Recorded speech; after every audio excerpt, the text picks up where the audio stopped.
Hey folks, Kevin here. Well, it's November 1st, 2022 in the afternoon. Just finished doing a few things, getting some garden prep ready to put in garlic and shallots. We'll post a video on that when I get to that.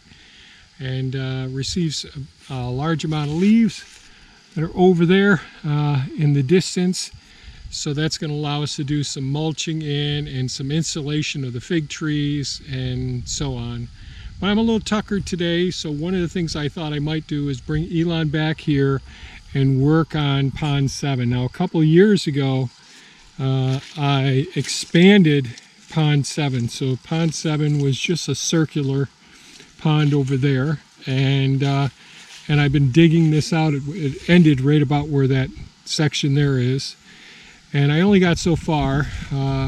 So I did this with Bumblebee, the Komatsu PC27 MR2, and that really worked well with the Komatsu CK35-1 Hound, the track loader. And I won't get a lot of this done today, but what I thought I'd do, since we've got a week of decent weather, it'd be a nice easy thing for me to come back here and do a little bit of work out here, moving some of this dirt up. So what I'm going to do is just reach down in here. I think it starts getting pretty steep right about in this point here. I'll just use the excavation bucket. It's a 36-inch bucket, and start piling some of the fill up in this area up here. That is my thought at this point. And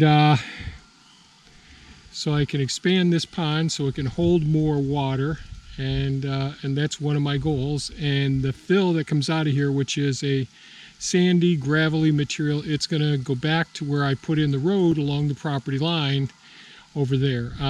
Don't know that I'll get to that this year, but I'd like to, while we're in the a significant drought, even though there's water in this pond, thank goodness, now is the time to, while the water is at its lowest point of the year, get this fill out of here, and or dig out the base of this further so we can use that fill in other places and accomplish expanding this pond as well. So we'll see how this works.